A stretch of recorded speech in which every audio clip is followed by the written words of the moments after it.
Ghostbusters Frozen Empire is out in theaters, follow-up to Ghostbusters Afterlife, which in 2021 resurrected the Ghostbusters franchise in a somewhat successful attempt at passing the torch to a younger generation of characters.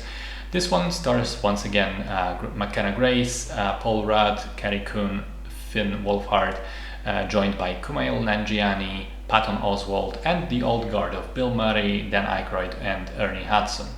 The story catches us up with Egan's family that have now moved back to New York, becoming full-time Ghostbusters, operating from the old firehouse headquarters.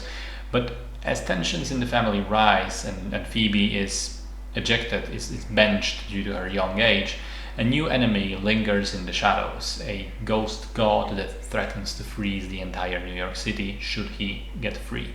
So I actually really liked Afterlife. I thought it balanced respect and acknowledgement of the older movies and the passing of the torch to the younger team.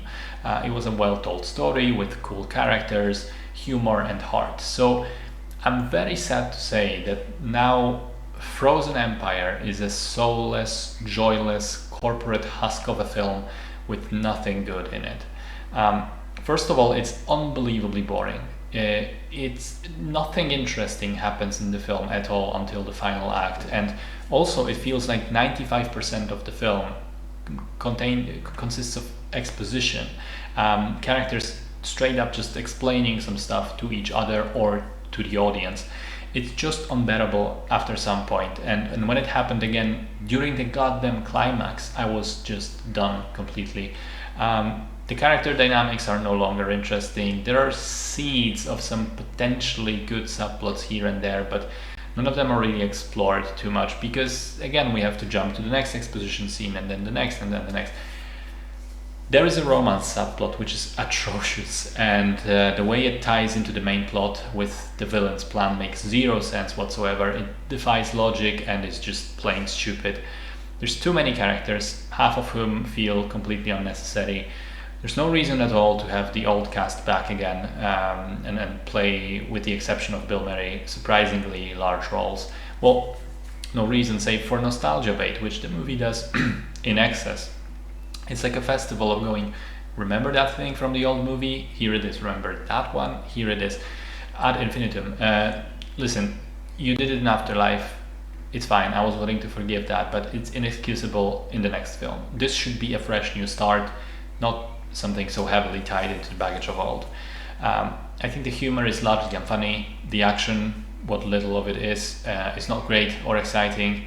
The characters never feel like they're in any danger, so there are no stakes. Even in the climax, the villain essentially has them all dead to rights and just does nothing for a couple of minutes instead of killing everyone. It makes no sense. The way the movie is written and directed, it's just dumb. The few things I did enjoy include Paul Rudd and his unending enthusiasm. He desperately tries to lift the movie from the abyss of boredom, unsuccessfully. Kumail Nanjiani, who is actually very funny in his scenes, and the visual design of the main villain. I thought he looks great. Everything else is total garbage. It's unexciting, too long, too overstuffed, too afraid of doing anything new and fresh, and just straight up boring as hell. It's sad to see the franchise be revitalized in such a cool way by Afterlife and then immediately driven into the ground by whatever this is.